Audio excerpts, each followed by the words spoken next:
No one, least of all the child with the dusty knees and impossibly wide eyes, could have known that the simple act of watching soldiers pass by a churchyard would be the first stray thread to unravel a city's secrets. It was a moment lost in a sea of revolutionary fervor, a single tear on a small cheek that would, in its own quiet way, alter the course of a war. This is a story about how an overheard conversation in the back room of a tavern could tip the scales of history, and how one woman, an unassuming innkeeper, found herself holding the fate of an army in her hands. It's a stark reminder, isn't it, that the grand narrative of history is so often written not by generals and politicians, but in the quiet moments, the hushed whispers, and by the risks ordinary people take when no one is watching. So settle in. If you find some small comfort in these forgotten corners of the past, a simple like and subscribe is always deeply appreciated. I'd love to see where you're watching from tonight, and what time it is in your part of the world. It's always fascinating to see our little community spread across the globe. Alright, hi Guy. Tonight, we're going to delve into the hidden heart of 1776, a year that, if you were actually living in it, you'd be statistically unlikely to survive. But from the comfort of right now, we can journey back. So dim the lights, maybe turn on a fan for that soft ambient hum, and let's ease into tonight's story together. You are in Philadelphia. The air itself feels different this summer. It's thick. Not just with the usual humidity that rolls off the Delaware River, but with something else, something crackling and electric. You're Lydia Dara, and your inn, the Blue Bell, has always been a place of comfort. But lately, comfort feels like a very, very fragile commodity. The news of the Declaration, signed just a few weeks ago right here in this city, still hangs in the atmosphere like the lingering scent of pipe smoke and spilled ale in your tavern. You can almost feel the parchment, the bold, wet ink of John Hancock's signature drying into legend. But outside your sturdy oak door, the cobblestone streets echo with a sound that chills you more than any winter wind. The rhythmic, determined tramp of marching feet. There is a celebration in the air, yes, but underneath it, there is a hum of deep, gnawing anxiety, a kind of dread that settles in the bones. You find yourself polishing the same pewter tankard for the third time. The rhythmic motion, a small, pointless anchor in a world that's come loose from its moorings. The main room of the inn is a low-ceilinged space, smelling of wood smoke, yeast, and damp wool. Men are hunched over tables, their voices a low murmur beneath the cheerful crackle of the hearth. They speak of liberty and tyranny, of King George and General Washington, but their eyes betray them. They dart towards the door with every new footstep. Their laughter is a little too loud, a little too brittle. This newfound independence feels less like a glorious dawn, and more like that terrifying, weightless moment at the peak of a roller coaster, just before the plunge. Your cousin, Jacob Harris, is here tonight. He's a good man, a cooper by trade, with hands as broad and sturdy as the barrels he makes. He catches your eye from across the room and gives you a small, weary smile. He's friendly, solid Jacob. A man who has always seemed as permanent as the seasons, but even he looks frayed. Earlier he'd been talking about the price of flour, the scarcity of good oak for his staves, the usual worries. But then his voice had dropped. "They say the British fleet is the largest ever assembled, Lyd," he'd whispered, staring into his ale as if seeking a fortune. "Hundreds of ships. Thousands of redcoats sailing for New York. What chance does Washington's little army of farmers really have?"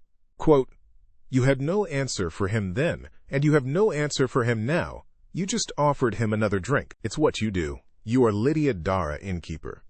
Cheerful, confident Lydia, who always has a ready smile and a clean room. It's a role you play, a mask you wear, and lately it's been getting heavier.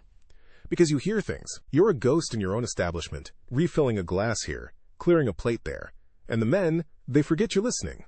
They see the innkeeper, not the woman with a mind as sharp as a seamstress's needle. You hear the fragments, the whispers that hide behind boasts of victory. You hear of supply lines stretched thin, of desertions in the night, of coded letters that never reached their destination.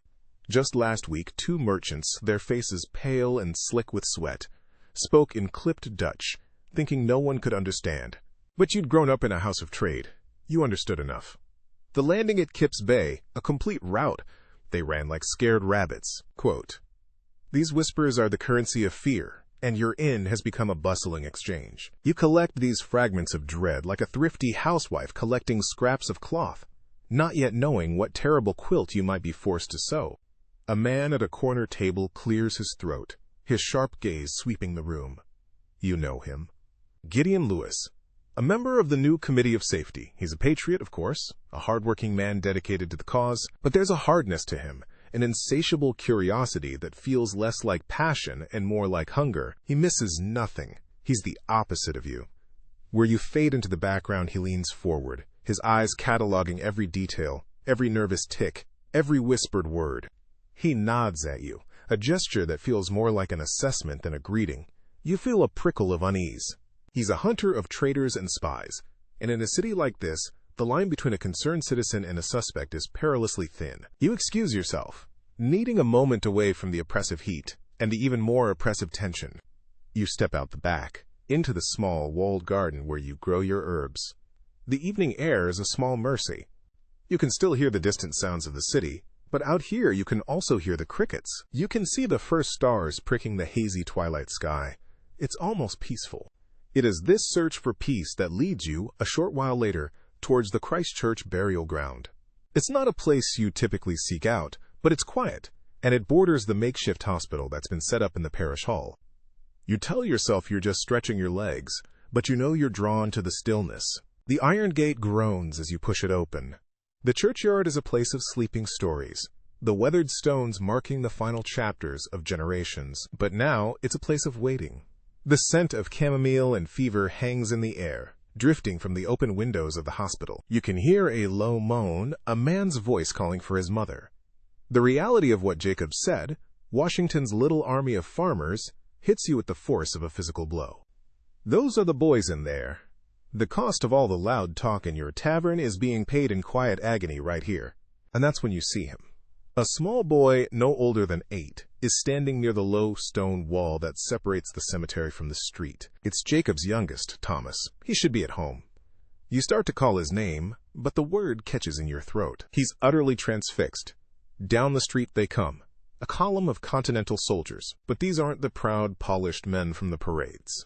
Their blue coats are faded to the color of a stormy sky. Their steps, though rhythmic, are heavy with exhaustion. Some men have crude bandages wrapped around their heads or arms, stained a rusty brown. Others lean on their muskets as if they were crutches. They carry with them the grime and the stench of a long, losing fight. They are not conquerors. They are survivors. You watch Thomas.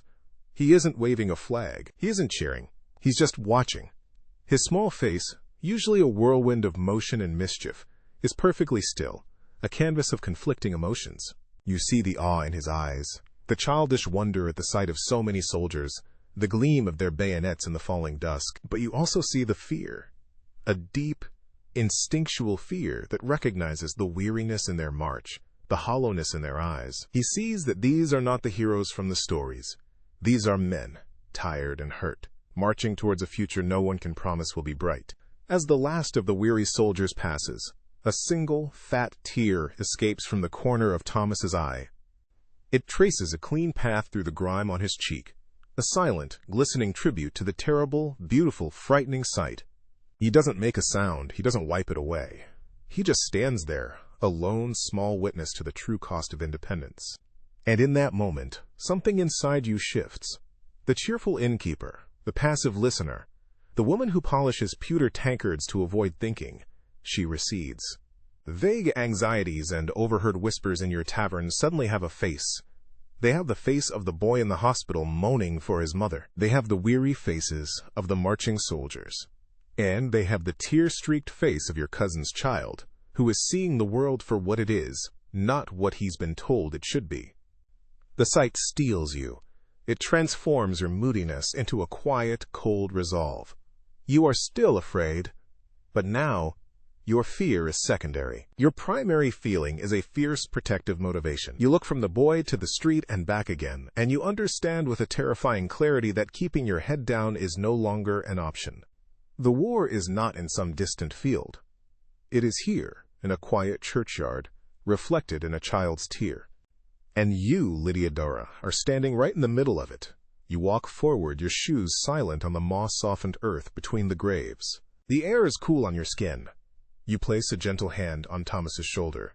He flinches, startled out of his trance, and looks up at you. His eyes are wide. still holding the reflection of the passing soldiers, the tear still wet on his cheek. "Thomas," you say, your voice softer than you intended. "It's late. Your father will be worried." Quote. He doesn't answer at first, just swallows hard. He scrubs at his cheek with the back of his hand, smearing the grime and the tear together. Are they going to win, Cousin Lydia?" he asks, his voice a small, wavering whisper that the ancient gravestones seem to lean in to hear. The question hangs in the air, simple and devastating. It is the question everyone is asking in loud, boastful voices in your tavern, and in hushed, fearful tones in their bedchambers. It's the question you heard in Jacob's voice just an hour ago. Coming from a child, it feels like a judgment. Before you can formulate an answer that is neither a lie nor a cruelty, a familiar voice calls out from the gate. "Thomas, by heavens, boy, you'll be the death of your mother." It's Jacob. He hurries towards you both, his face a mask of relief and parental frustration, but his anger evaporates as he gets closer, as he takes in the sight of his son's tear-streaked face in the direction of his gaze, down the now empty street. He looks at you, and in his eyes you see the same dawning horror and understanding that you feel in your own heart. The shared moment needs no words. The abstract thread of redcoats sailing for New York has just marched past your homes in worn-out boots and bloody bandages. "He was just watching the soldiers," you say quietly, your hand still resting on the boy's shoulder. Jacob crouches down, his big, calloused hands gentle as he cups his son's face. "It's a sight, isn't it?" he says, his voice thick. "Come on, son, let's get you home." He scoops Thomas into his arms, and the boy buries his face in his father's neck, a sob finally shaking his small frame. Jacob stands, holding his son tight, and looks at you over the boy's head. The weariness in his eyes is profound. "Thank you, Lyd," he murmurs, and in that simple phrase, your relationship has subtly shifted. You are no longer just the cheerful innkeeper who pours his ale. You are a fellow witness, a co-conspirator in a truth too terrible for the boisterous patriots back at the inn. You watch them go, Jacob's broad back a comforting shield for his son, until they disappear into the deepening dusk. You are alone again, but the quiet of the churchyard is different now. It's no longer just peaceful, it's purposeful. The low moans from the parish hall are not just sounds of distant suffering anymore. They are a summons. Turning away from the street, you walk towards the light spilling from the open doors of the hall. The scent grows stronger as you approach.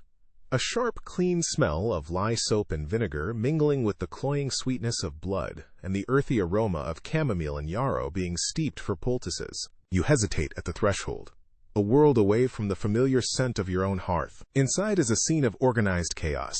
A handful of women from the church, their faces grim and set, move between cots that line the room, cots that are really just straw-filled pallets on the floor. A young woman with flour dusting her apron looks up as you enter. She gives you a tired but grateful nod. "We can use another pair of hands if you've the stomach for it." Quote, "I do," you say, and the sureness in your own voice surprises you. You shed the role of passive observer like a heavy cloak. She hands you a stack of clean linen strips. "Water needs fetching. Bandages need changing. Mostly they just need a cool cloth and a kind word." You nod and get to work. The next few hours blur into a series of stark, unforgettable vignettes. You are no longer Lydia Dara, innkeeper. You are a pair of hands, a voice, a presence. You hold a tin cup of cool water to the cracked lips of a boy from Connecticut who can't be more than 16. His face is covered in a feverish sweat, his eyes glassy, and he keeps murmuring about a girl named Sarah and a fishing spot on the Housatonic River. You gently wipe his brow with a damp cloth, and for a moment his eyes clear. "Thank you, ma'am," he whispers before drifting back into his fever dream. The cost of liberty, you think, is a boy's memory of a summer afternoon. You move to the next pallet. An older man, a farmer from Pennsylvania, by his rough spun shirt and calloused hands, has a deep gash in his leg, crudely stitched and inflamed. He grits his teeth as you clean the wound as gently as you can. He doesn't cry out. Instead, he talks, his voice a low rumble, as if the words can distract from the pain. "We held the line at Harlem Heights," he says, staring at the ceiling. "For a time, anyway. Pushed 'em back. You should have seen it. The lads, they fought like cornered cats. First time I've seen redcoats turn tail." He pauses, a grim smile touching his lips. "Felt good. felt like we were worth something. His smile fades. But there are so many of them, like locusts. For every one we felled, 2 more took his place. He closes his eyes. My neighbor, John, took a ball to the chest right beside me. He just looked at me, didn't even make a sound.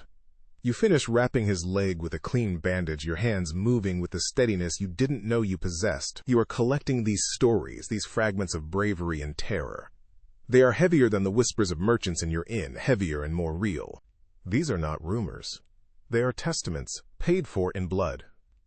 You see a young lieutenant, his arm in a sling, painstakingly writing a letter with his left hand, his brow furrowed in concentration, each stroke of the quill a monumental effort. You watch another soldier, delirious with pain, clutch a small carved wooden bird, as if it were the most precious treasure on earth. This is the sacrifice that underpins the grand speeches and declarations. It's quiet, and it smells of infection and fear. As you rise to fetch more water from the barrel near the door, you catch a movement in the shadows of the churchyard, just outside the spill of lantern light. A man is standing there, watching the scene within the hall. It's Gideon Lewis. He isn't offering to help. He isn't bringing supplies. He is simply observing, his sharp, curious gaze sweeping over the wounded men, the harried women, and finally settling on you. Your heart gives a sudden, hard thump against your ribs. His presence here feels like a violation. While you and the other women are tending to the human cost of this war, he seems to be calculating it, assessing it for some other purpose. His hard-working nature, his patriotism, suddenly looks different under the dim lantern light. It looks cold, analytical, hungry. He sees you looking, and he gives you that same unnerving nod from the tavern, a gesture of acknowledgement, not camaraderie, an assessment. He is the opposite of you in every way. You have stepped into the heart of this suffering to offer comfort. He stands at its edge, to what end you cannot guess. A shiver, unrelated to the evening chill, runs down your spine. He is a hunter, and you suddenly feel terribly exposed. He turns and melts back into the darkness of the burial ground, as silent as a ghost. But his presence lingers, a new layer of dread on an already heavy night. You are no longer just afraid of the might of the British Army. You are now afraid of the patriots in your own city, of men like Gideon Lewis who watch from the shadows. You force yourself to turn back to the room, back to the work at hand. You pick up the water bucket, your knuckles white. The boy from Connecticut is mumbling again. You go to his side, dipping the cloth in the cool water, the feel of the rough linen in your hands, the weight of the water, the small human task. It's an anchor. The fear Lewis ignited in you is real, but so is this. The suffering in this room is real. The quiet courage is real. Your moodiness has burned away, leaving behind the hard, unadorned steel of motivation. You came to the churchyard seeking peace, but you found a purpose. You will not be a passive ghost in your own life any longer. You will be a witness, and if the time comes, you will be more. The whispers you collect will no longer be idle currency. They will be ammunition. The next few days pass in a haze of feigned normalcy. You serve ale, you change linens, you smile at the boisterous proclamations of men who have never seen a battlefield, but something fundamental has shifted within you. The cheerful mask of the innkeeper is still there, but it feels thinner, more brittle. Beneath it, you are constantly listening, watching, weighing. The whispers you overhear are no longer just fragments of news. They are pieces of a puzzle you now feel compelled to solve. The face of Gideon Lewis, watching from the shadows of the churchyard, is a constant, cold reminder of the stakes. Every patriot could be a friend. Every patriot could be a hunter. It's this new, unsettling clarity that leads you away from the inn one afternoon, your feet carrying you through the familiar streets towards the river. You need to escape the suffocating loop of tavern gossip. You need to see Jacob, not the weary patron from the inn, but the man himself in his own element. Your conversation in the churchyard was a beginning, an unspoken acknowledgement of a shared burden. It needs continuing. The sharp, clean scent of shaved oak and river damp tells you you're close before you even see the sign for Harrison Cooper's. Jacob's workshop is a cavernous, open-fronted building, its dim interior a welcome respite from the oppressive sun. The air inside is thick with sawdust that glitters in the shafts of light cutting through the gloom. Stacks of staves lean against the walls like patient soldiers, and half-finished barrels stand in various stages of assembly, their iron hoops glinting. Jacob is in the center of the workshop, wrestling with a barrel. Or rather, he is punishing it. The rhythmic, masterful tap-tap-tap of a cooper seating a hoop is gone. In its place is a series of angry metallic clangs as his hammer strikes the iron with far more force than necessary. His back is to you, his broad shoulders tense beneath his sweat-stained linen shirt. You stand at the edge of the workshop for a moment, just watching. This is not the work of a craftsman proud of his trade. This is the work of a man venting a rage that has nowhere else to go. "That barrel seems to have offended you, Jacob," you say, your voice calm. He starts, the hammer clattering against the barrel and falling to the dusty floor. He turns, wiping a forearm across his brow, leaving a smear of grime. His usual friendly smile is absent, replaced by a deep-set weariness. "Lid, I didn't hear you come in." He gestures vaguely at the barrel. "This American oak, it's green. It fights you every step of the way, not like the good white oak from the Baltic." Quote, "The blockade, you state. It's not a question." He lets out a harsh, bitter laugh. "The blockade." He kicks lightly at a pile of wood shavings. "That's what they call it. I call it a boot on my neck. The King's Navy has choked off the port tighter than one of my own barrels. The good timber, the timber I've built my family's name on for 2 generations, is rotting on a dock in Danzig, or sitting in the belly of a ship the Royal Navy won't let near these shores. So I'm left with this." He gestures around the workshop. "Scrap. Green wood that will warp and leak. I'm selling my customers' lies, Lydia.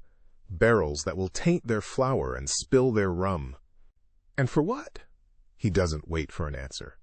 He walks over to a workbench cluttered with tools and picks up a half-eaten apple, staring at it as if it holds some profound secret. "Thomas hasn't been sleeping well since that night," he says, his voice dropping.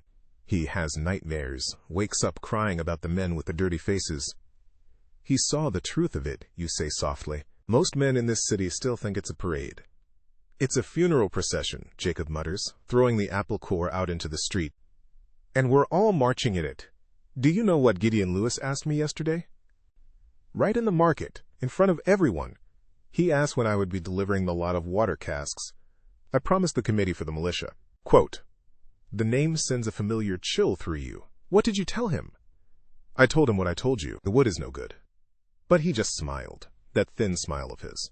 Said, "The thirst of a patriot isn't particular about the vintage of the oak, Master Harris. Make it work." Jacob's hands clench into fists on the workbench. "Make it work. He wants me to put my name, my family's reputation on shoddy work for a cause I'm not even sure won't get us all hanged." Quote, he finally looks at you, his eyes pleading, searching for something you're not sure you have to give. "They want me to choose a side, Lid. The king stops my shipments and ruins my trade. The Congress pressures me for supplies that mark me as a traitor. I have a wife. I have Thomas. Choosing a side feels like betting my son's life on a horse race. And from what I saw marching past that churchyard, our horse is lame and half-starved." Quote, "Here it is, the cooper's dilemma, laid bare amidst the shavings of his livelihood. It is the dilemma of every baker, every blacksmith, every quiet citizen, caught between the grinding stones of history. You could offer him a platitude. You could tell him that freedom requires sacrifice. It's what the men in your tavern would say. But the boy from Connecticut with the fever-bright eyes flashes in your mind. The farmer from Pennsylvania with the haunted smile. You step further into the workshop, your shoes crunching on the debris of his frustration. I spent the rest of that night in the parish hall, you say, your voice low and even. At the hospital. Jacob's gaze sharpens. He gives a slow nod, waiting. They'd brought in a man, a farmer. He was older than you, maybe 50. He had a terrible wound in his leg, but he didn't speak of the pain. He spoke of pushing the British back at Harlem Heights. He said for the first time he saw them run. You pause, letting the image settle in the dusty air between you. He said it made him feel worth something. His neighbor died right next to him, and still, that's what he remembered. Not the fear, the feeling of being worth something. You meet his gaze directly. I held a cup of water for a boy who couldn't have been more than 16. He was burning with fever, talking about a girl back home. He's probably dead now. That is the cost. It is higher than you can imagine. Jacob looks away, his jaw working. He runs a hand over a smooth, curved stave, the callous tips of his fingers tracing the grain of the wood. So you're saying I should do it? I should risk everything for that? For a feeling? Quote, "No," you say, and the word is sharp, firm. It surprises even you. I'm not telling you what you should do. I'm telling you what's real. The talk in the inn is cheap. The king's proclamations are just ink on paper. But that boy's fever was real. That farmer's pride was real. The fear on your son's face was real. This, you sweep your hand to encompass his workshop, the half-finished barrels, the useless wood. This is real. Quote, "You are no longer just a confidant. You are in the middle of his conflict, not to solve it, but to bear witness to it. You are holding up a mirror, not to his fear, but to his reality. He is silent for a long time. The only sound, the distant cry of gulls from the river. He looks from his hands to the barrels, from the barrels to you. The anger has drained from his face, leaving behind a profound, aching sorrow. My father," he says finally, his voice raspy with emotion, "believed that an honest barrel was a mark of an honest man. He said you could judge a society by the quality of its containers. A barrel holds things together. It keeps what's valuable: grain, water, wine, safe from rot and ruin. It's a promise." He looks at the shoddy barrel he was beating on earlier. What kind of promise is this? What am I holding together, Lyd? A rebellion that's falling apart, or a life that's already ruined? Quote, "The question hangs in the air, unanswerable. You have no grand patriotic speech for him. You have no reassurances of victory. All you have is the shared, terrible truth. I don't know, you say, and the honesty of it feels more powerful than any lie. But you are not alone in the asking of it, Jacob." He gives you a long, searching look. The tension in his shoulders eases, just slightly. In your shared uncertainty, he seems to find a strange sort of comfort. You haven't solved his problem, but you have named it, and in doing so, you have taken a piece of its terrible weight from him. He is still a man caught between a king and a Congress, but he is no longer wrestling with it in silence. "Gideon Lewis will be back," he says, more to himself than to you. "I know," you reply, and you both understand the unspoken warning. These conversations, these moments of shared doubt and honesty, are a dangerous commodity, more dangerous, perhaps, than making barrels for a rebel army. You have stepped out of the background, and in doing so, you have placed yourself and those you care for in the line of sight of men who do not tolerate uncertainty. Leaving the quiet solidarity of the cooperage, you step back out into the bright, hot sun of a city at war with itself, feeling the weight of your cousin's dilemma settle beside your own. The walk back to the Bluebell feels different. The sun is just as hot, the smells of the city just as pungent, but your perception of them has been altered. The weight of Jacob's dilemma has settled onto your shoulders, a companion to your own burgeoning resolve. It's one thing to feel a private shift in your own heart. It's another to see that same fear and doubt reflected in the eyes of someone you care for, to know you are now bound together by a dangerous, unspoken truth. The world has become a landscape of traps, and you are navigating it without a map. When you push open the heavy oak door of your inn, the familiar wave of noise and smells, ale, sweat, roasting meat, does little to comfort you. It feels like stepping from one kind of pressure cooker into another. The room is crowded for a weekday afternoon. Men who should be at their ledgers or in their workshops are here, drinking and arguing about the war. You see it for what it is now, a performance of patriotism for each other's benefit, a way to shout down the fear that gnaws at them in the quiet of the night. And sitting at the table in the corner, the one that offers a clear view of both the door and the bar, is Gideon Lewis. He isn't drinking. A single, untouched tankard of water sits before him. He is simply watching, his sharp gaze moving from face to face. He is not a participant in the loud debate. He is its adjudicator. When your eyes meet his across the crowded room, he doesn't just nod this time. He beckons you over with a slight, deliberate inclination of his head. It is not a request. You force the cheerful innkeeper's mask into place, a smile fixed on your lips.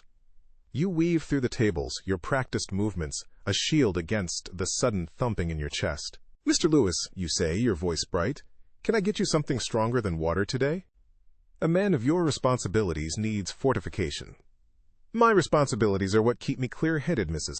Dara," he replies, his voice calm and even, a stark contrast to the boisterous room. He gestures to the empty chair opposite him. "Join me for a moment, if you would." Your patrons are so full of spirit today, a quiet word is a rare commodity. You sit, your hands folded primly in your lap, a portrait of obliging hospitality. You feel like a mouse who has just accepted a dinner invitation from a cat. I find your establishment fascinating, he begins, his eyes never leaving your face.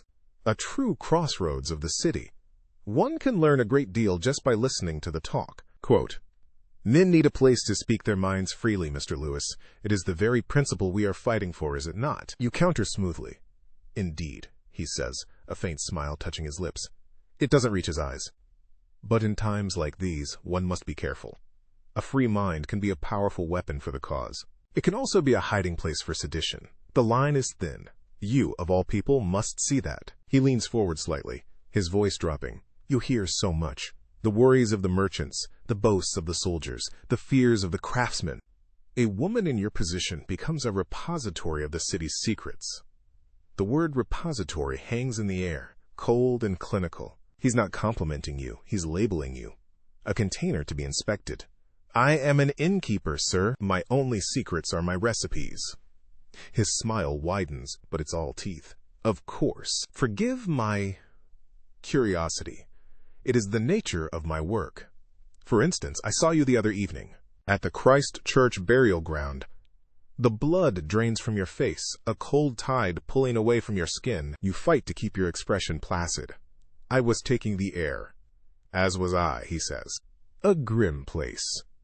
But you were not merely taking the air, you went into the parish hall. The hospital. He says the word as if it tastes foul. Tending to the wounded.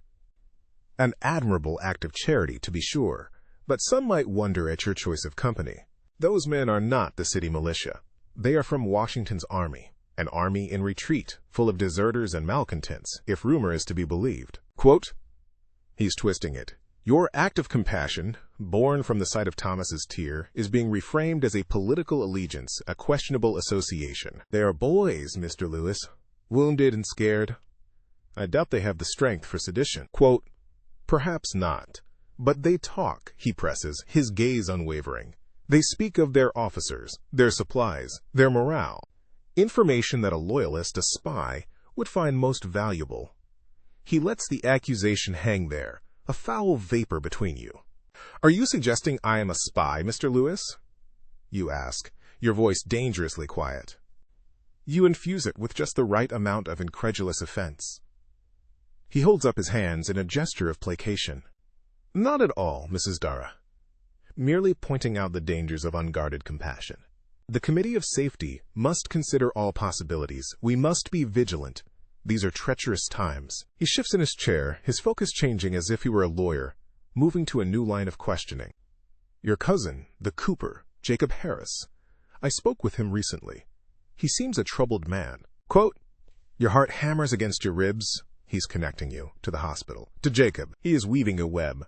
The blockade has been hard on his trade, you say, offering a simple practical explanation. So, he said, the wood is poor, he claims.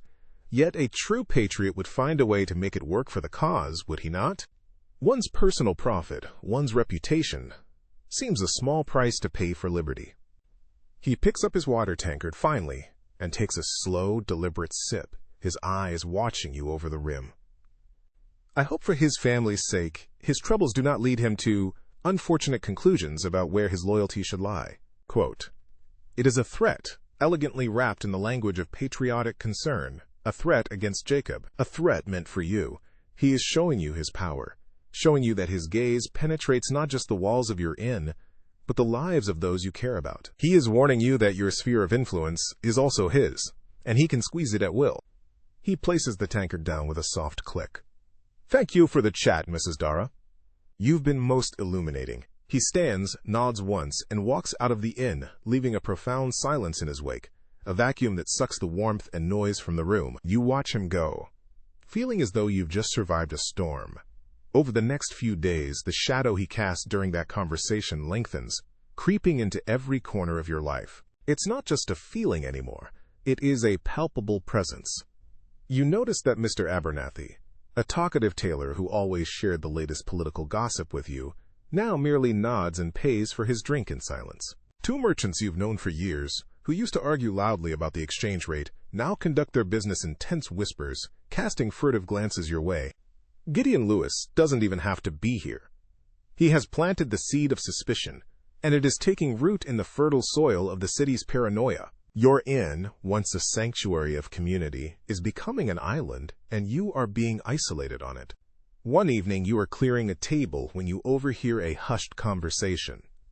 Lewis was asking about her, one man murmurs to another. About who she talks to, who lodges here. The other man shakes his head. Best to keep your business to yourself around here now. They fall silent as you approach, their eyes refusing to meet yours. You tread carefully, your every action now a calculated risk. The cheerful innkeeper mask becomes your most vital armor. You are friendlier than ever, your smile brighter, your laugh quicker. You offer a free round of drinks to a table of militiamen, a public display of support. You hang a new hand-painted sign by the bar proclaiming, "No talk of kings or Congress, only of good company and fine ale." It's a desperate attempt to reclaim the neutrality of your establishment, but you know it's futile. Gideon Lewis has marked your inn as a place of interest, and his curiosity is relentless. Late one night, long after the last patron has staggered home, you are in the main room, banking the fire. The inn is finally quiet, the silence broken only by the groan of the old building settling. A sharp, authoritative knock on the door makes you jump, your heart leaping into your throat. You hesitate, every instinct screaming not to open it. The knock comes again, harder this time. "Mrs. Dara, it is Gideon Lewis. Open the door." Your hand trembles as you draw the bolt. He stands on your doorstep, a lantern in his hand, casting long, dancing shadows behind him. He is not alone. Two other men from the committee stand just behind him, their faces stern and impassive in the flickering light. "Mr. Lewis," you say, your voice steady despite the tremor inside you. "It is late." Quote, "The work of protecting this city does not keep hours," he says, stepping past you into the inn without invitation. His companions remain on the threshold, blocking the exit. He sweeps his gaze around the empty room. "I require your guest ledger, all of it, for the past 6 months." The demand is a physical blow. Your ledger contains the names of everyone who has stayed at the Bluebell, traveling merchants, British sympathizers seeking quiet passage, even a few Continental officers. In the wrong hands, in his hands, it is a weapon. It is a list of associations, a roadmap of connections he can use to ensnare anyone he chooses. "My ledger is a private document, sir," you say, your mind racing. "It is now evidence," he counters, his voice like flint. "There is a sickness in this city, Mrs. Dara, a rot of loyalty to the crown. The committee is tasked with cutting it out. Your inn has been mentioned as a place where such rot may fester. We are here to inspect the wound." He takes a step closer, the lantern light illuminating the hard certainty in his eyes. "Do not make the mistake of thinking you are just an innkeeper. In this war there are no bystanders. You are either with us or you are against us. Provide the ledger, now." The choice is stark. To refuse is an admission of guilt, an act of defiance that would see you dragged before the committee. To comply is to hand him the knife he will use against your patrons, against Jacob, perhaps even against yourself. Your confident facade, your careful neutrality, it has all been stripped away. You are standing exposed in the heart of your own inn, the committee's shadow no longer just a creeping darkness, but a figure standing right in front of you, demanding you betray the very people you have given shelter. The war is no longer in a distant field or a makeshift hospital. It is here, in this room, and he has just forced you to choose your side. The world narrows to the space between you and Gideon Lewis. The two men at the door are stone sentinels, and the quiet of your inn has become a courtroom where you are the sole defendant. His words, "You are either with us or you are against us," are not a choice, but the closing of a steel trap. To deny him the ledger is to spring that trap on yourself. To give it to him is to bait it for everyone else. A cold, pragmatic part of your mind, the part that counts shillings and measures flour, takes over. You cannot help anyone from a jail cell. You are confident, cheerful Lydia, the unassuming innkeeper. You must play the part to its conclusion. You let out a short, nervous laugh, a sound that feels foreign in your own throat. "Goodness, Mr. Lewis, you make it all sound so dramatic." "Of course. The ledger. If it helps the committee, you are welcome to it." Quote, you turn, forcing your legs to move with a purpose they do not feel, and walk behind the bar. Your hands find the familiar worn leather of the ledger beneath the counter. It is heavy, filled with the sprawling signatures of men and women who sought a bed and a meal, a moment of peace. You remember a young couple, eloping to start a new life. You remember an old professor of botany from London who complained about the quality of the local flora but loved your rabbit stew. You remember Jacob's signature from months ago when he brought in a wine merchant from out of town. Each name is a trust you are about to break. You place the book on the bar with a soft thud. "Here you are, sir." Lewis gives you a sharp assessing look as if surprised by your quick compliance. He takes the ledger and carries it to the large table in the center of the room, the one where men usually bang their tankards and sing off-key songs of liberty. The two men from the door join him, and they open the book, the lantern light casting their hunched shadows against the far wall like three monstrous vultures. You remain behind the bar, polishing a clean tankard with a linen cloth, the repetitive motion a desperate anchor in a sea of dread. You watch them. Lewis runs a finger down the pages, his lips moving silently as he reads the names. One of his men pulls out a separate list, and they begin to compare. "John Chalmers," Lewis mutters, his finger stopping on a page. "Known loyalist sympathizer. Lodged here for 2 nights in July." He looks up at you, his eyes small and hard in the lantern light. "Did you speak with him, Mrs. Dara?" "I speak with all my guests, sir. It's the nature of my business," you reply, your voice even. "And what did you speak of?" He presses. "The weather, the quality of the ale, the cost of hay." The usual. He grunts, unconvinced, and turns back to the book. The minutes stretch into an eternity, the scratching of their quill as they make notes, the rustle of pages being turned, the low murmur of their voices. These are the sounds of your sanctuary being desecrated. You feel a rising tide of helpless anger. He is not just looking for traitors. He is hunting for weakness, for leverage, for anything he can use to tighten his grip on the city, on you. He has other papers with him, loose sheets he consults, cross-referencing names from your ledger with his own intelligence. It is a meticulous, cold-blooded dissection of your life's work. Suddenly, the night is shattered by a frantic pounding on the inn door. One of Lewis's men moves to open it, revealing a young boy, breathless and wide-eyed, his chest heaving. "Mr. Lewis, you are needed! At once!" the boy gasps out. "They've caught a courier from the docks." He was carrying letters. "They say they're from a British ship in the bay." Lewis is on his feet in an instant, his previous scholarly focus replaced by a predator's sharp energy. "Where is he?" "The old sail loft. Master Abernathy is holding him." The news electrifies the room. This is a real catch, a tangible victory, far more exciting than picking through the dusty records of an innkeeper. "We're going," Lewis says to his men, his voice crisp with command. He begins to gather his papers from the table in a rush, his mind clearly already at the sail loft, with the captured courier. He sweeps the loose sheets into a leather portfolio, his movements swift and economical. He turns to you, his eyes already distant. "We are not finished here, Mrs. Dara. I will be back for this." He taps the open ledger on the table. "Do not think of misplacing it." Quote, with that, he and his men are gone, plunging out into the night, the messenger boy scurrying to keep up. The door bangs shut behind them, and you are left in a silence so profound it rings in your ears. For a long moment, you don't move. You stand gripping the pewter tankard, your knuckles white. The violation of their presence lingers in the air, a sour smell. The room, your room, feels tainted. Finally, you let out a shuddering breath and force yourself to move. You walk to the table, your gaze falling on the ledger, left open like a wound. His threat hangs over it. "I will be back." You start to tidy the table, your movements jerky. You stack the chairs they used, your hands wanting to scrub away the memory of their presence.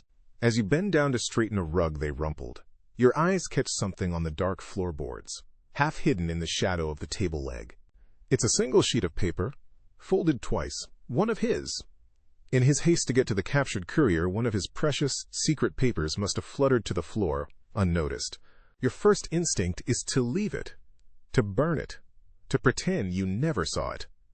Touching it feels like inviting the devil to dance, but you can't. His words echo in your mind, a repository of the city's secrets. His relentless curiosity has infected you. What information did he deem so important to carry with him into your inn? Your heart thumping a frantic rhythm against your ribs, You pick it up. The paper is crisp, of a higher quality than the rough stock common in the colonies. Your hands tremble as you unfold it. It is not a list of names. It is a letter, the handwriting a precise, elegant script. But it is not the script that makes the blood freeze in your veins. It is the words. To the attention of Major John Andre, Adjutant General. Sir, the intelligence you requested from the informant is confirmed. Washington's rabble are encamped near White Marsh, their morale low and their supply lines in disarray. General Howe has approved the plan. The main force, 5,000 strong, will march from Philadelphia at dusk on the 4th of December. A flanking column of 2,000, including the Hessian Jaegers, will move via the old Germantown road to cut off any retreat to the north. We will commence the attack at dawn on the 5th. With surprise and overwhelming force, we shall extinguish this rebellion before the winter snows can grant them reprieve. The operation is to be conducted under the strictest secrecy. Expect a full and final victory. Burn this after reading. You read it again, and then a third time, your mind struggling to accept the stark, terrifying clarity of the words. This is not a rumor overheard in a tavern. This is not the fevered rambling of a wounded soldier. This is the plan. The whole, audacious, brutal plan. General Howe. A surprise attack at dawn. 5,000 men. The flanking column to cut off the retreat. Extinguish this rebellion. The paper in your hand feels impossibly heavy, weighted with the lives of thousands of men. The weary, exhausted men you saw marching past the churchyard. The boys moaning for their mothers in the makeshift hospital. Washington's little army of farmers. You see the farmer from Pennsylvania? The one who fought at Harlem Heights, his face grimly proud. You see the boy from Connecticut, whispering about a girl named Sarah.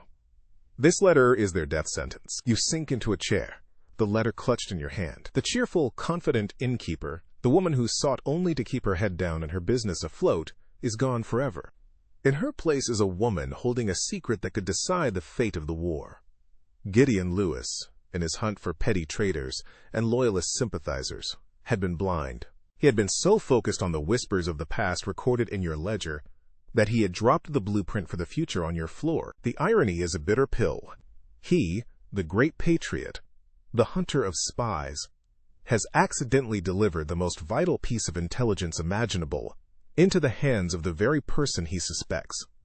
A wave of cold dread washes over you, followed by something else, something hard and sharp, the steely resolve you felt in the churchyard. The fear is still there, a cold knot in your stomach. Fear of Lewis, fear of the British, fear of failure. But it is no longer paralyzing, it is clarifying. The whispers you collected were passive. The comfort you gave was passive. This letter is not passive. It demands action. To do nothing is to be complicit in the slaughter of the Continental Army. To do something, what can you possibly do? Who would you even tell? Who could you trust? Every person you know is either a potential patriot who might not believe you, or a potential informant who would hand you straight to Gideon Lewis. Your isolation is now complete and absolute. You look around the silent, empty inn. It has been your world, your fortress. But you understand now that its walls cannot protect you from the war. The war is here, inside you, on the single sheet of paper. The choice Lewis thought he was forcing upon you, with us or against us, was a false one. You were never on his side. You are on the side of the boy with the tear on his cheek, of the men whose last moments are spent dreaming of home. You stand up, your decision made.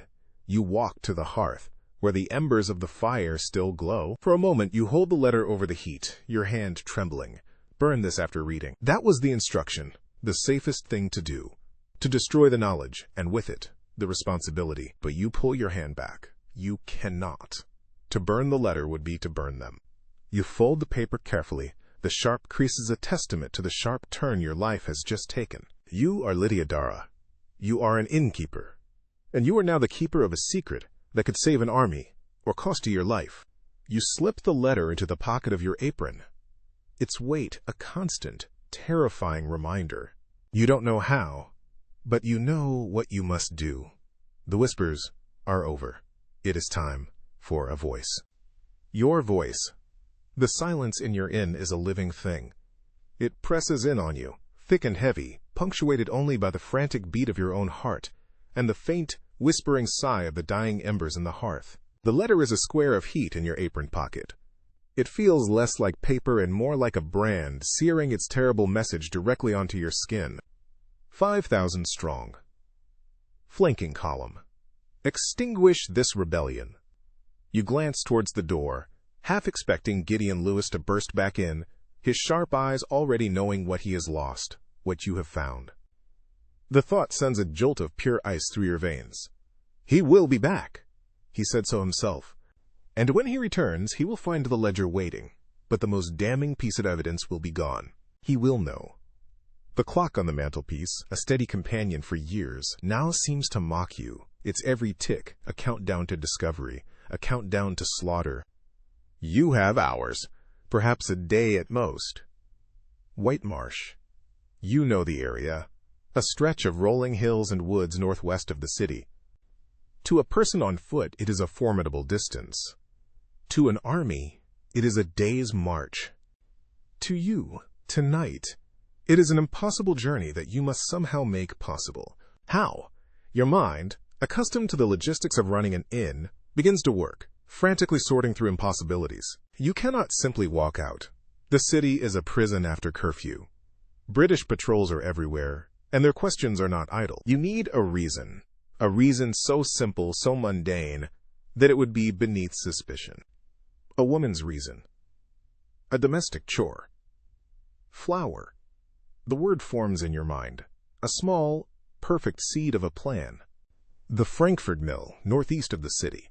It's a common destination for city dwellers when supplies run low. It's outside the British picket lines. Getting a pass to go to the mill is plausible. It is a journey a woman, an innkeeper, would make. You can almost hear yourself rehearsing the lines, perfecting the tone of mild domestic desperation. The plan is flimsy, a spider's thread stretched over a chasm, but it is the only thread you have. You move with a newfound, chilling purpose. You do not change out of your work dress, but you pull a heavy, dark wool shawl over your shoulders, pulling the hood up to shadow your face.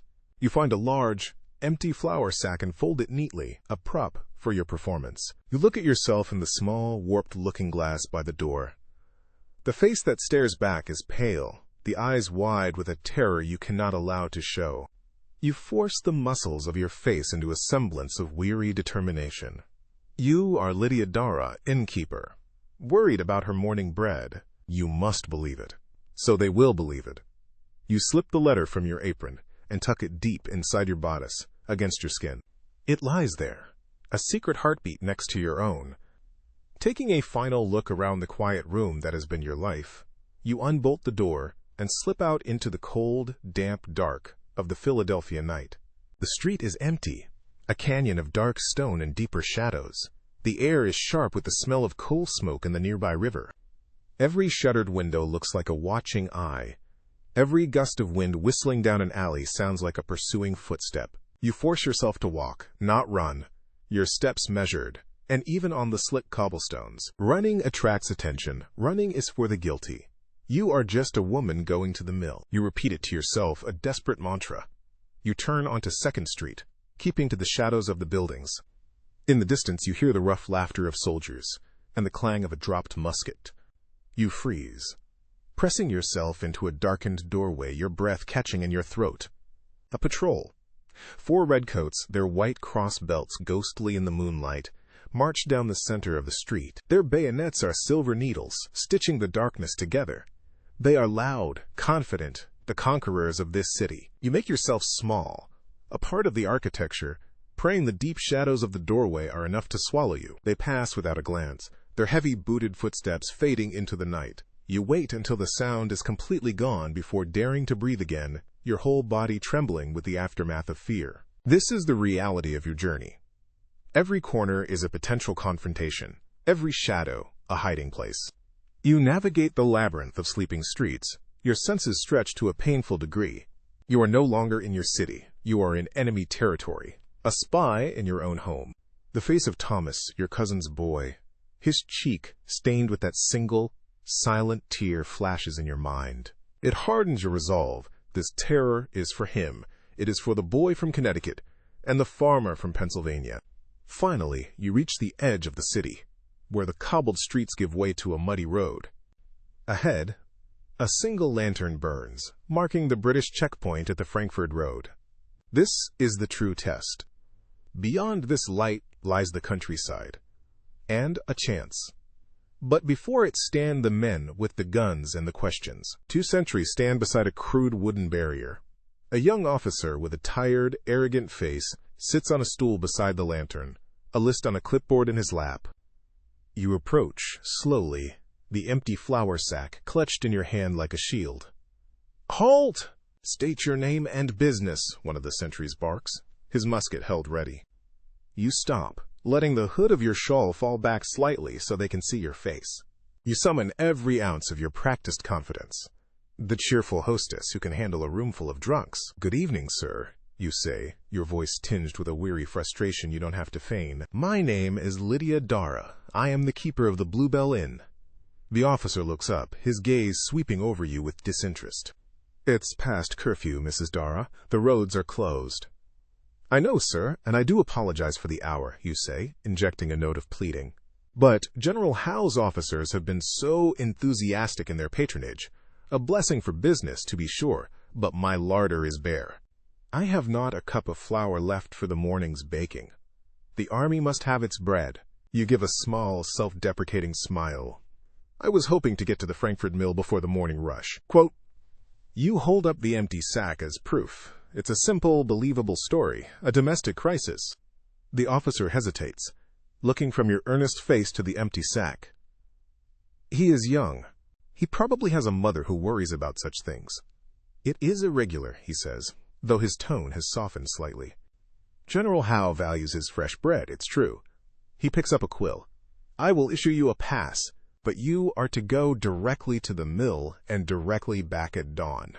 You are not to stray from the road. Do you understand?" "Perfectly, sir, thank you." Relief washes over you, so potent it almost makes you weak at the knees. You fight to keep your composure. He scribbles on a small chit of paper and hands it to you. "Show this if you are stopped." "I will. God save the king," you murmur, the words tasting like ash in your mouth. He dismisses you with a wave of his hand, already turning his attention back to his lists. The sentry pushes the barrier aside just enough for you to pass. You walk through the gap, your back rigid, expecting at any second to hear a shout, to feel a hand grab your shoulder. But nothing comes. You walk for 100 paces, then 200, your heart pounding with each step. Only when the lantern of the checkpoint is a small, distant star behind you do you allow yourself to quicken your pace. You have done it. You have passed through the first ring of the snare. But the darkness ahead is a different kind of monster.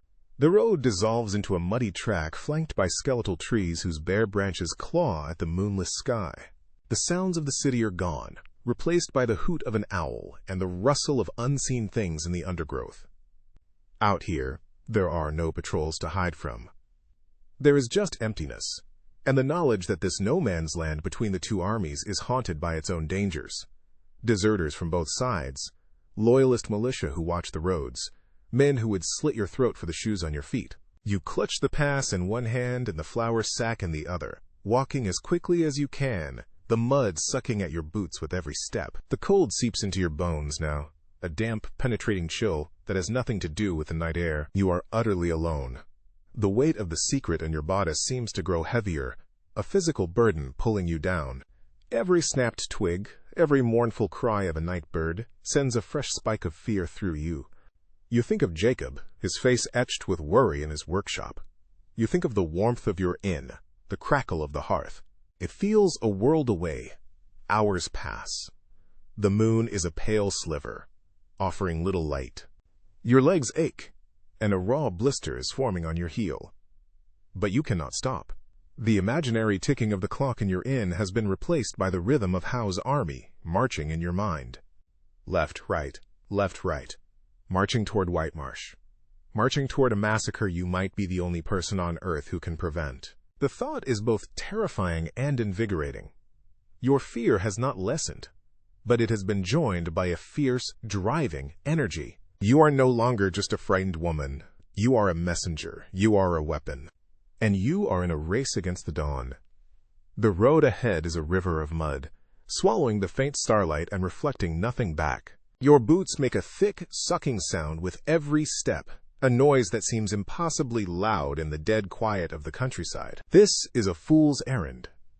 The thought, cold and sharp, tries to take root in your mind. You are a woman alone, in the dark, chasing a desperate hope based on a piece of paper that could have been a trick, a plant, anything. But then you feel it. The crisp rectangle of the letter tucked inside your bodice. A constant, terrifying pressure against your skin. It is real. The 5,000 men are real. The flanking column is real. And the dawn is real, and it is coming. You shift the empty flour sack on your shoulder. It feels heavier than it should, weighted with the lie you've told. The blister on your heel is a hot coal now, each step a fresh agony.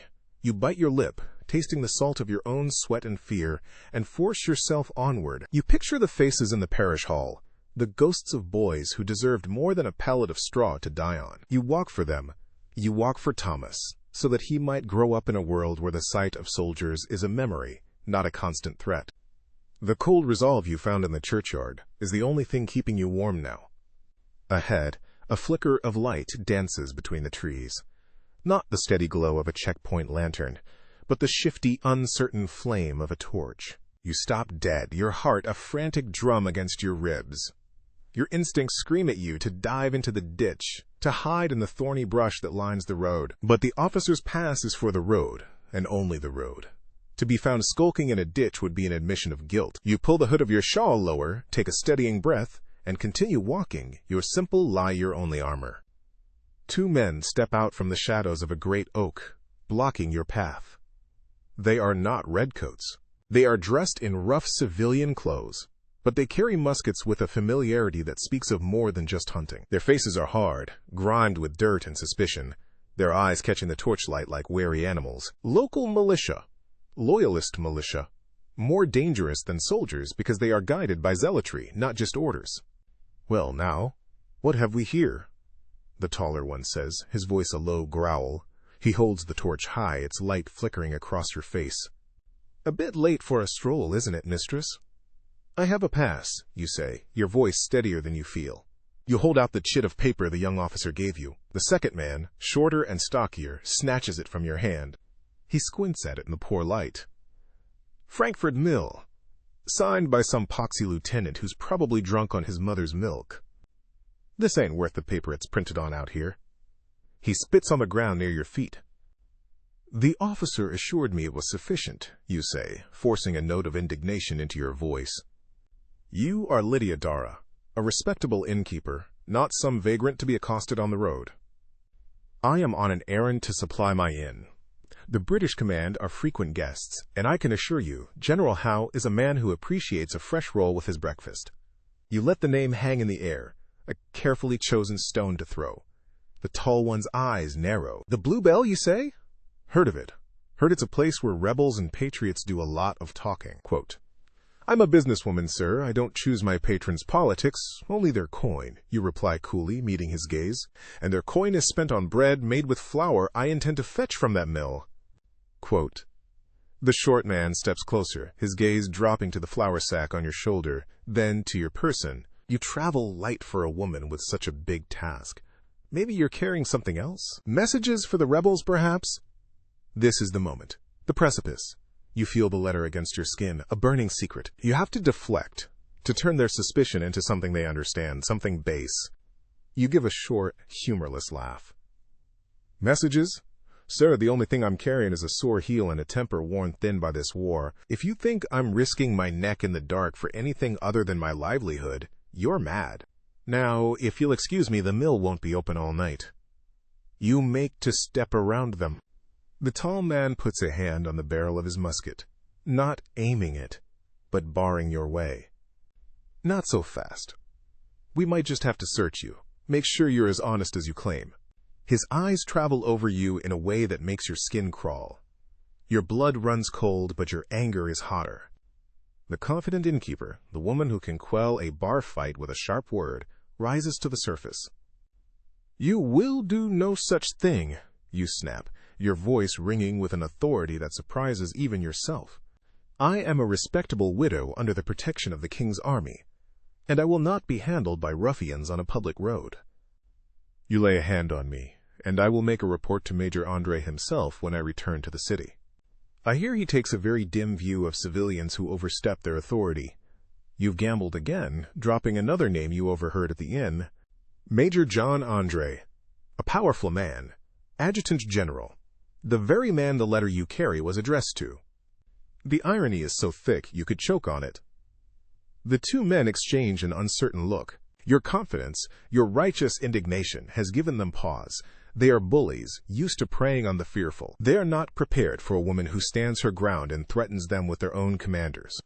The tall one grunts. "Get on with you then," he says, lowering his musket. "But we'll be watching." One wrong step. The shorter one shoves the pass back into your hand. "Don't let us see you on this road again tonight," quote. You snatch the paper and walk past them without another word, your head held high, your back ramrod straight. You do not look back. You walk for what feels like an eternity, forcing one foot in front of the other, waiting for the sound of a musket shot. But there is only the squelch of your boots in the mud. When you finally risk a glance over your shoulder, the torchlight has vanished. They are gone. You stumble off the road and lean against the rough bark of a tree, your legs shaking so violently you can barely stand. A wave of nausea washes over you. You press a hand to your mouth, breathing in deep, shuddering gulps of the cold night air. You were so close to discovery, to ruin. The encounter has stripped you raw, leaving your nerves screaming. Pushing off from the tree, you force yourself back onto the road. The fear is a physical taste in your mouth now, coppery and vile. You feel watched. The darkness is no longer empty. It is filled with unseen eyes. The snap of a twig to your right makes you jump, your body tensing. You peer into the blackness but see nothing. A few minutes later, you hear a rustling in the woods to your left. Is it them? Are they following you? Toying with you? You quicken your pace, your careful, measured walk abandoned. Your breath comes in ragged pants. The sound seems to follow, a faint, rhythmic crunching that matches your own panicked stride. You have to get off the road. You dive into the freezing, damp ditch, ignoring the sharp sting of nettles and the shock of icy water soaking the hem of your dress. You press yourself flat against the muddy bank, trying to still the frantic hammering of your heart. You lie there, listening. The footsteps grow louder, closer. They are on the road, just above you. You squeeze your eyes shut, praying to a God you haven't spoken to in years. The sound passes. A moment later, a deer and her fawn leap gracefully across the road, their dark shapes fleeting silhouettes against the slightly less dark sky, and disappear into the opposite woods. It was nothing. Just an animal. The relief is so immense it leaves you limp, a hollowed-out shell of a woman lying in a ditch. You are beginning to unravel. The night, the fear, the solitude, they are working on you like acid, dissolving your composure. You lie there for a long time, the cold mud seeping into your clothes, your will to go on at its lowest ebb. What are you doing? This is madness. You should go back. Give up. But the image of the letter, clear as day in your mind's eye, will not let you rest. We shall extinguish this rebellion. You clench your fists, the mud squishing between your fingers. No, not if you can stop it. You drag yourself out of the ditch, a mess of mud and torn cloth, and start walking again. Your body may be failing, but your purpose is a rod of iron in your spine. The sky is beginning to change. The absolute blackness is softening at the eastern edge to a deep, bruised purple. Dawn is coming. And with it, an army. You have to hurry. You push yourself into a limping, shambling run. Your lungs burn, and the pain in your heel is a blinding fire, but you ignore it. You top a small rise in the road and freeze. Below you, in a shallow valley, is a sight that chills you more than any loyalist patrol. A cluster of campfires, small orange eyes burning in the pre-dawn gloom. But these are not the sprawling, chaotic fires of the continental camp. These are small, neat, and ruthlessly efficient. Men move around them, their silhouettes distinct. They wear the short coats and strange, tall hats of the Hessians. The Jaegers. The flanking column, they are here, just as the letter promised. They are camped less than half a mile from the road. You are exposed on this rise, a perfect target. You drop to your stomach, your cheek pressed against the cold, damp earth. The plan, the abstract words on a page, is now a living, breathing reality laid out before you. They are resting, cooking, preparing for their dawn attack. You watch them for a moment, mesmerized by the horror of it. They are so close, so confident, so unaware that their great, secret plan is known. You have to go around them. There is no other way. You crawl backwards off the rise, then slide down the embankment on the far side, away from the road, away from the Hessian camp. Your new path is through a tangled, swampy wood. Thorny vines tear at your shawl and your skin. Low-hanging branches whip at your face. You stumble through ice-cold streams that soak you to the bone, your teeth chattering uncontrollably. Every minute wasted in this agonizing detour is a minute closer to the attack. Finally, drenched, bleeding, and trembling with exhaustion, you break through the tree line onto another smaller road, and then you see it. Further up the hill, spread across the crest of the ridge, are hundreds of campfires, more than you can count, scattered and blazing defiantly against the coming light. Smoke rises in a great hazy cloud, carrying with it the smell of wood smoke and bacon. It's a messy, sprawling, and beautifully human sight. White Marsh, you have made it. You have crossed the dark and perilous sea between two worlds. A desperate, ragged sob of relief escapes your throat. But as you stand there, swaying on your feet, gazing at the camp, a new and equally terrifying thought takes hold. You have survived the enemy. Now, you have to survive your friends. How do you, a mud-caked, half-wild woman, convince the sentries of a wary army that you are not a spy but a savior? The gamble of the journey is won. But the greatest gamble of all is about to begin. The ragged line of campfires is a promise and a threat. Each point of light represents a life you might have just saved, but between you and that sanctuary lies a field of unknown dangers, the first of which are the very men you are trying to help. You take a deep, shuddering breath that scrapes your raw throat. The mud and grime are a second skin. Your dress is in tatters, and your exhaustion is a physical weight. But the sight of that sprawling, chaotic camp gives you a final surge of adrenaline. You start moving, not directly towards the fires, but up the small road that winds towards the ridge. You stumble into the open, a deliberate act of exposure. Let them see you. Let them see a lone, bedraggled woman appearing out of the pre-dawn gloom. Your appearance is your only credential. No spy would look this broken. No assassin would be this pathetic. You clutch the empty flour sack, the last remnant of your flimsy alibi, a useless prop in this final, desperate scene. Halt! Who goes there? The challenge is sharp, violent, tearing through the quiet air. Two figures detach themselves from the shadows of a wagon. Their long rifles are leveled directly at your heart. You stop, raising your hands slowly, a gesture of surrender that feels like a betrayal of the furious purpose that drove you here. Don't shoot, you call out, your voice a hoarse croak.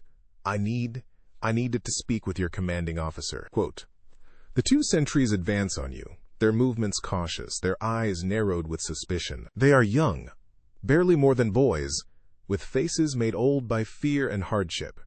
Commanding officer? One of them scoffs, his voice thick with a backcountry accent. The general don't take visitors at this hour, especially not ones who look like they've been dragged through every ditch from here to Philadelphia. State your name. Lydia Dara, you say, forcing your voice to be firm. I have urgent information. It cannot wait.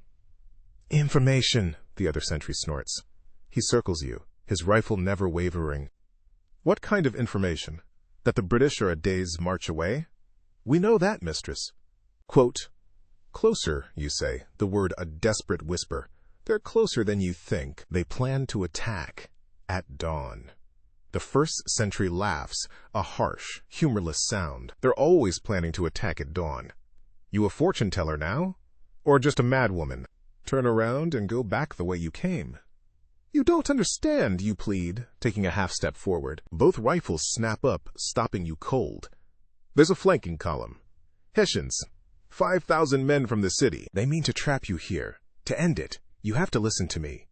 Your words, meant to shock them into action, only harden their suspicion. Hessians? Flanking column? The first one says, his eyes turning to flint.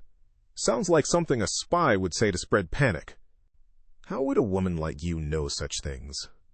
I have proof, you say, your hand instinctively going to your chest, to the letter hidden there.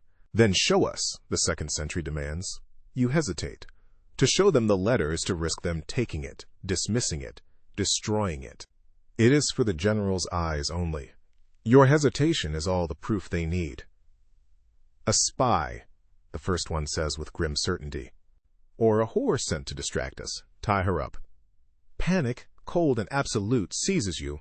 After everything you've been through, the patrols, the militia, the dark road, to fail here, at the very end, at the hands of these ignorant boys, is a cruelty too vast to comprehend. No! You cry out, your voice cracking with desperation. I swear on my life, on the lives of every man in this camp, I am telling you the truth. If you turn me away, you will all be dead by sunrise. Your raw, unvarnished terror seems to finally break through their armor of suspicion. It is not the plea of a spy. It is the shriek of a Cassandra. Just as the sentry steps forward with a length of rope, a new voice cuts through the tension. What is the meaning of this? Quote, an officer has emerged from a nearby tent, pulling on his coat. He is older, his face lined with weariness, but his eyes are sharp and intelligent. He looks at the two sentries, then at you, taking in your pitiful state. Sir, the first sentry says, snapping to attention, this woman appeared out of the dark, spouting nonsense about a dawn attack. We believe she's a spy. Quote, the officer's gaze rests on you. It is assessing, but not unkind. What is your name, madam? Quote, Lydia Dara, you repeat, your eyes pleading with him. Sir, I know my appearance is alarming, but I have come from Philadelphia. On foot. Through the night. I carry information of an imminent, large-scale attack on this position. I must speak to General Washington. The sheer audacity of your demand makes the sentries stiffen, but the officer holds up a hand. He walks closer, his gaze searching your face. He sees the mud, the scratches, the torn dress, and he sees the truth in your eyes. The profound exhaustion, and the frantic, desperate honesty. You claim to have information for the general himself?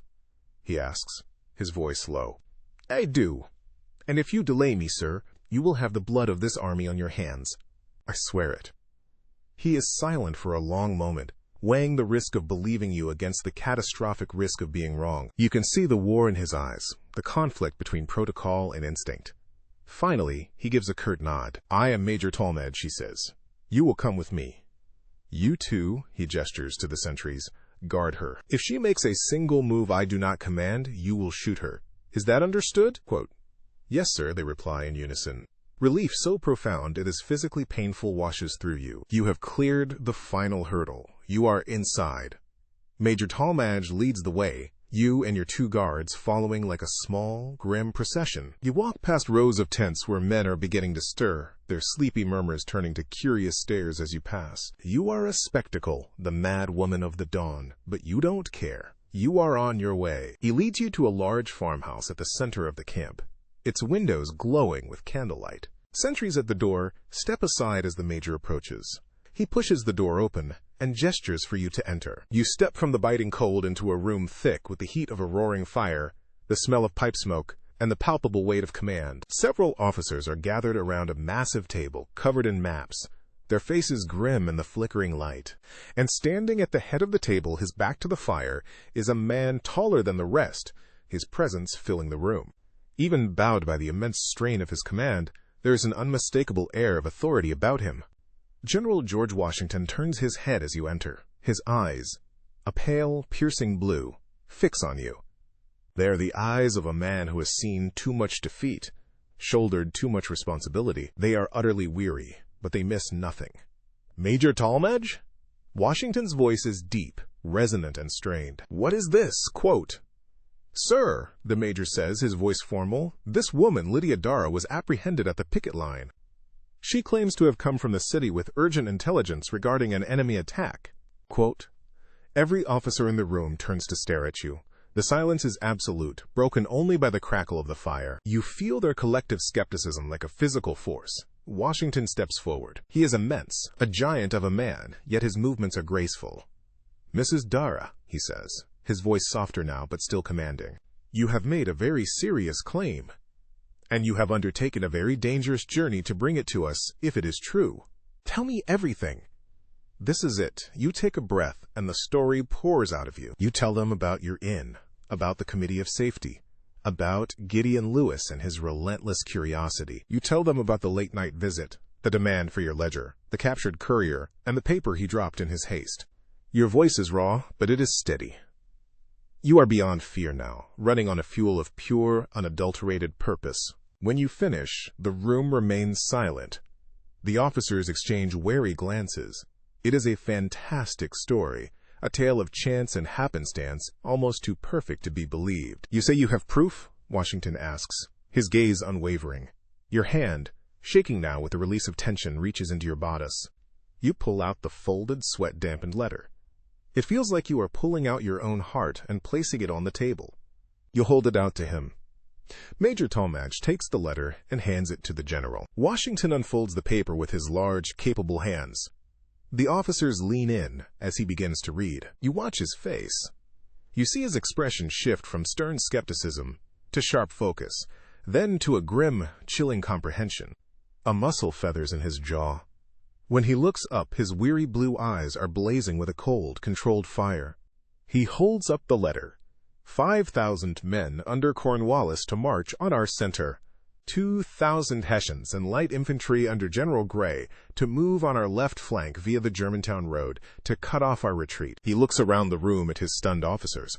The objective is to engage us at dawn and annihilate us before we can withdraw. Quote, a wave of shock and horror ripples through the room. An officer swears softly under his breath. The intelligence is too specific, too detailed, to be a fabrication. It matches their own fragmented reports and confirms their worst fears. Washington's eyes find yours again. There is no longer any doubt in them. There is only a deep, profound gravity. "Madam," he says, his voice thick with an emotion you cannot name, "you have traveled through the very jaws of hell to bring us this. There are no words to express the debt this army and this new nation owes you." Quote, he turns to his officers, and the weary commander is gone, replaced by a brilliant, decisive general. "Gentlemen, you have your orders." Major Talmadge roused the camp. Quietly, "I want skirmishers and riflemen from Daniel Morgan's corps positioned in the woods along the Germantown Road. They will greet our Hessian friends. General Greene, reinforce the left flank. General Wayne, prepare for a feigned retreat from the center to draw them into the valley. We will turn their surprise into a trap. Move, now." The room explodes into controlled, purposeful chaos. Officers are snatching up their hats and swords, issuing clipped commands as they hurry from the farmhouse. The static air of impending doom has been replaced by the electric crackle of a plan, of a fight. Runners are dispatched into the growing light, their footsteps pounding on the frozen ground. You hear the first, muted calls of bugles, the sound not of alarm, but of a deliberate, planned awakening. You are left standing by the fire, forgotten in the whirlwind of activity. Washington pauses by the door, his hand on the latch. He looks back at you, a lone, muddy figure trembling in the heat of his fire. "Major," he calls to Talmadge, who is still in the room, "see to it that Mrs. Dara is given food, a warm blanket, and a safe place to rest. She is to be treated as an honored guest of the Continental Army." He gives you one last, long look, a look that conveys a universe of gratitude, and then he is gone, disappearing into the dawn to command his army. Major Talmadge approaches you, his face etched with awe. He gently drapes a heavy wool blanket over your shoulders. The warmth of it is a shock, and you realize you have been shivering uncontrollably for hours. "Come, Mrs. Dara," he says softly, "let's get you some water." He leads you to a chair by the fire. Someone presses a tin cup of cool water into your hands, and you drink it down. The simple act, an anchor to reality. Through the farmhouse window you can see the sky, now a soft gray. The dawn you have been racing against has arrived, but it is not a dawn of thunderous cannon fire and screams of the dying. It is a dawn of quiet, determined movement, of an army that was warned, an army that is ready. The trap has been avoided. The turning point has been reached. You lean your head back, the heavy blanket a comforting weight, and for the first time in what feels like a lifetime, you close your eyes. The sounds of a saved army lulling you into a deep, dreamless, and victorious exhaustion. You do not so much wake as surface, pulled from the depths of a dreamless, bottomless exhaustion by a sound you have spent the entire night fleeing, gunfire. But this is different. It is not the terrifying, deafening roar of a full battle line. It is a sharp, sporadic crackling like dry branches catching fire. It is distant, angry, but controlled. It is the sound of a fight, not a slaughter. It is the sound of an army that was warned. You are lying on a cot in a small, quiet room, the heavy wool blanket still wrapped around you. Someone has taken off your ruined boots and washed the mud from your face and hands. The fire in the hearth has been tended, and a plate of hardtack and salted pork sits on a small table beside you. You sit up. Your body a symphony of aches, the blister on your heel a throbbing complaint. But you are warm. You are safe. Through the small window you can see the sky is a bright, cold blue. The dawn has passed. The attack has come, and the world has not ended. Major Talmadge enters the room, his face grimy with powder smoke, but alight with a fierce, triumphant energy. "She's awake," he says to someone outside the door. He turns to you, a look of profound respect in his eyes. "Your intelligence was flawless, Mrs. Dara." Morgan's riflemen met the Hessian advance on the Germantown road. They peppered them from the woods, threw them into confusion.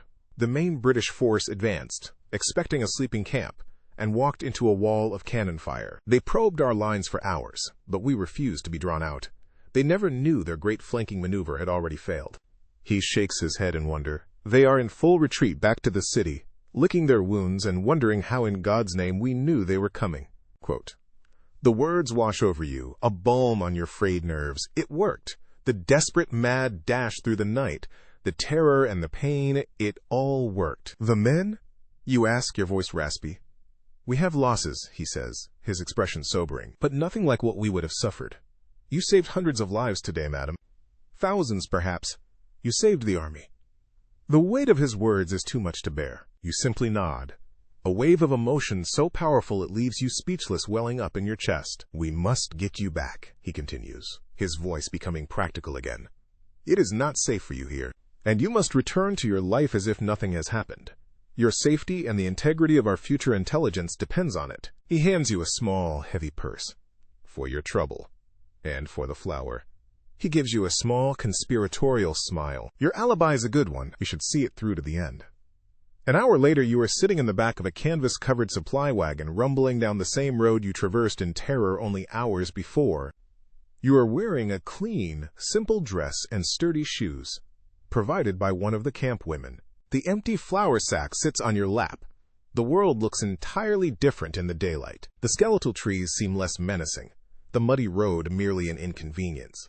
You see the spot where the loyalist militia accosted you, and a shiver runs down your spine, but it is the ghost of a fear, not the living thing it was in the dark. You see the rise where you first saw the Hessian campfires, and you feel a quiet, steely pride. The wagon driver, a taciturn corporal, has been instructed to take you to the Frankfurt mill. The stop is brief. You use the coin from the purse to buy a half-full sack of stone-ground flour, the scent of it dusty and wholesome. The weight of the sack on your shoulder as you climb back into the wagon is real, a tangible piece of your new, secret life. It is the perfect lie, grounded in the most ordinary of truths. As you approach Philadelphia, the signs of the British retreat are everywhere. Discarded equipment litters the roadside. A column of wagons carries their wounded, the low moans of familiar heartbreaking sound. You pass small detachments of redcoats, their smart uniforms muddy and torn, their faces sullen and exhausted. They look not like conquerors, but like men who have been profoundly, inexplicably beaten. They do not give your humble wagon a second glance. The corporal drops you a few blocks from your inn, as instructed. "Godspeed, Mrs. Dara," he says, his eyes holding the same respect you saw in the major's. You nod your thanks, hoist the flour sack onto your shoulder, and walk the final stretch home. Pushing open the door to the Bluebell is like stepping back in time, into a life that is no longer truly yours. The inn is crowded, buzzing with a frenetic, nervous energy. The air is thick with rumor. You put the flour sack down by the kitchen door, untie your shawl, and immediately step back into the role you were born to play. "My apologies, gentlemen. The roads are a mess this morning," you announce to the room at large, your voice cheerful and steady. "But the bread will be fresh tomorrow." A few patrons greet you, but most are too engrossed in their conversations. You move through the room, clearing tankards, and you listen. The stories are a wild tapestry of misinformation.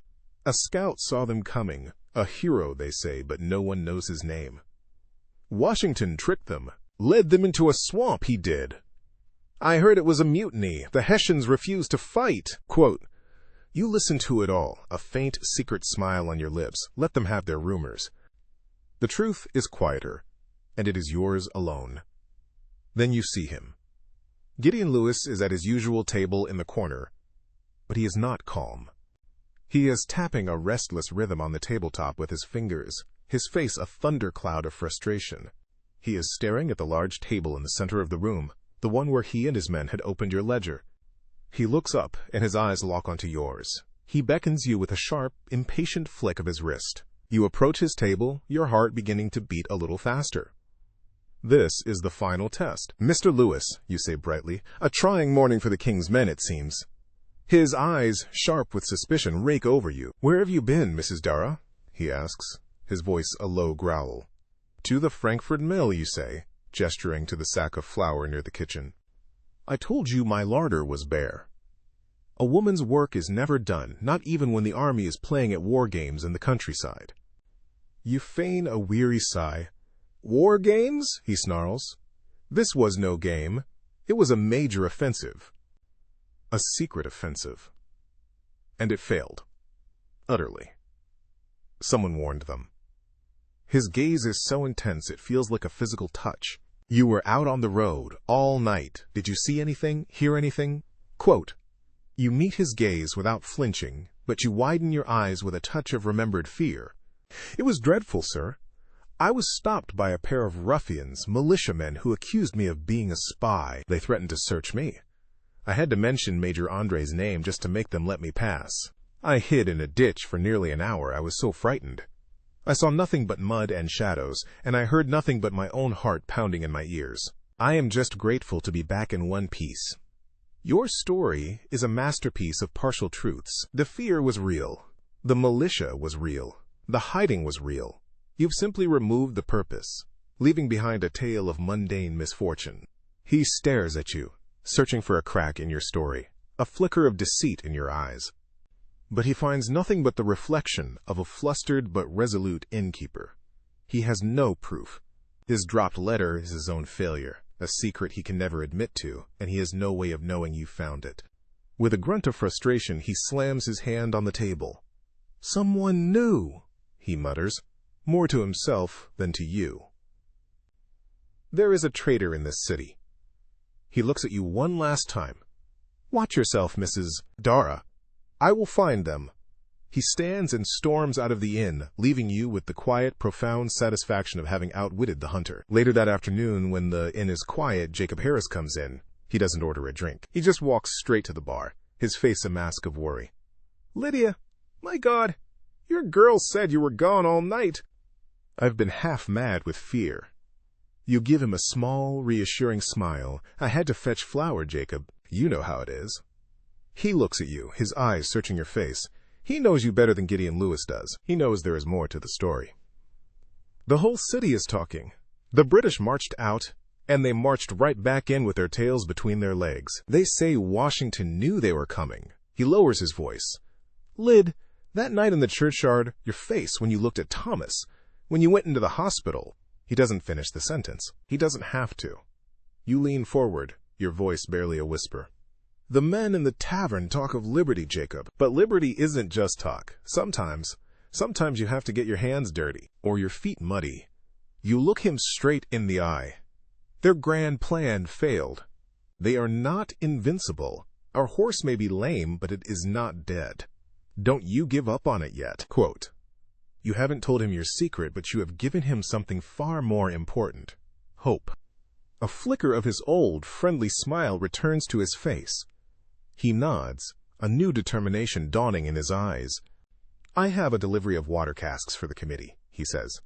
"I think I've found a way to make the oak hold." He squeezes your hand, a silent acknowledgement of the new alliance between you, and then he leaves, walking with a purpose you haven't seen in months. The war, will rage on. There will be other battles, other losses, other moments of despair. But something has shifted, not just in you, but in the city itself.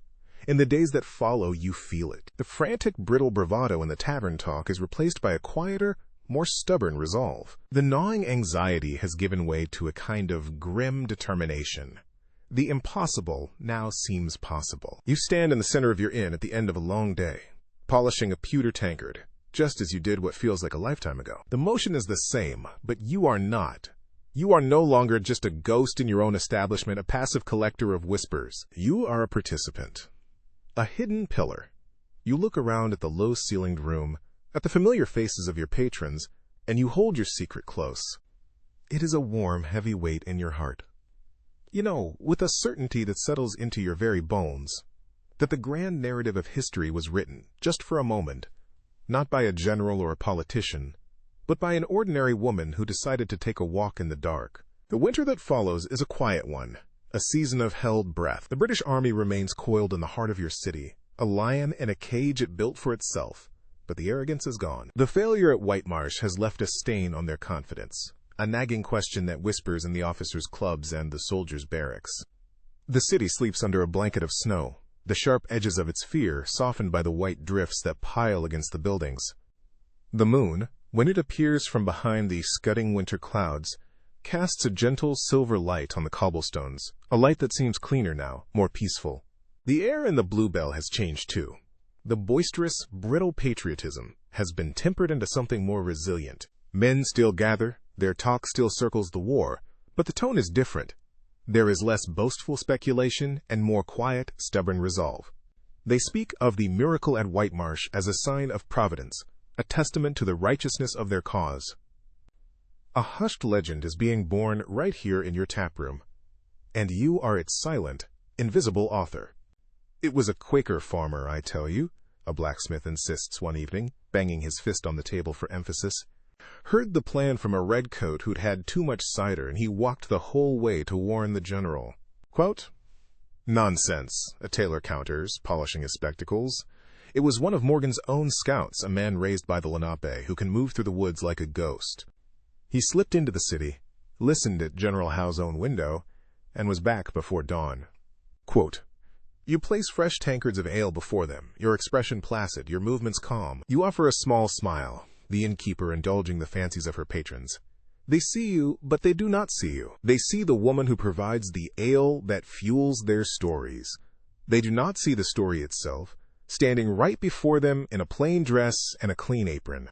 A faint whisper of triumph fills the night air whenever they speak of it, and it is a song only you can truly hear. You, the woman who hid in a ditch and faced down militiamen, have become a ghost story, a myth, a piece of folklore told to give men hope, and you find, to your surprise, that you wouldn't have it any other way. Your anonymity is your shield, your greatest protection. Gideon Lewis still comes to the inn. He sits in his corner, his gaze still sharp, but the hungry fire in his eyes has been banked. He is a hunter who has lost the trail, left with nothing but the cold scent of a mystery he cannot solve. He watches you, always watches you, but his suspicion is a blunt instrument now. He looks at you and sees a woman who fetches flour. That is the triumph of your performance. You have become so completely the person you pretend to be that even the chief inquisitor can no longer see the truth. The ledger he once coveted sits on the shelf behind your bar, a harmless accounting of room and board, its power to harm utterly neutralized. One afternoon, Jacob brings Thomas with him.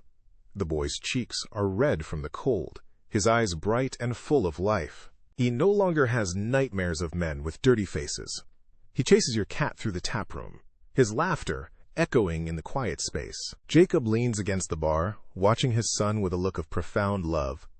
He is well, Jacob says, not a question, but a statement of quiet gratitude directed at you. He is, you affirm. Jacob's workshop is thriving in a way. He is still using the green American oak, but he has, as he promised, found a way to make it work. His barrels are not the works of art his father made, but they are sturdy, they are honest, they hold.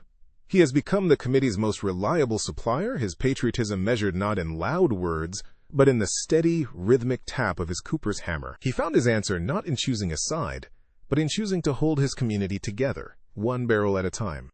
He looks at you, and in his eyes you see the shared knowledge of that night, the unspoken bond forged in the quiet of the churchyard. He does not know what you did, not exactly, but he knows it was you who turned the tide, in his heart and in the world outside. That is enough. Tonight, the last of the patrons have gone home, their boots crunching on the fresh snow. The inn is yours again. You bank the fire, the familiar ritual, a comforting end to the day. You check the bolts on the doors and windows, your fortress secure. Carrying a single candle, you make your way up the narrow stairs to your room. The moonlight streams through the small window, falling across the simple wooden floor. You do not need the candle. You place it on the nightstand and walk to the window, looking down at the sleeping city. The streets are empty, bathed in a serene, ethereal glow. A legacy of courage feels too grand a phrase for what you did. It was a legacy of terror, of mud-caked desperation, of a single, blistering choice made in the dark. But looking down at the quiet city, at the homes where people sleep, safe for another night, you understand that this peace is the result. This is the legacy. You drift off to sleep not with the heavy, dreamless slumber of exhaustion you knew at Whitemarsh, but with a sense of profound and lasting peace. The fear that was your constant companion for so long has finally truly left you. It has been replaced by a quiet fulfillment, a knowledge that sits deep in your bones, a truth more real than any legend being told in the room below. You, Lydia Dara, an innkeeper, a widow, a woman who simply wanted to be left alone, held the fate of a revolution in your trembling hands and did not let it drop. The wind picks up outside, a low, mournful sound as it moves through the narrow streets and over the snow-covered roofs. But to you it is not a mournful sound at all, it is a lullaby. It whispers through the cracks in the old window frame, carrying the secrets of 1776, a song of a nation forged in fire and fear, and the quiet, extraordinary bravery of its ordinary people. We all know how important your actions were, so thank you, Lydia.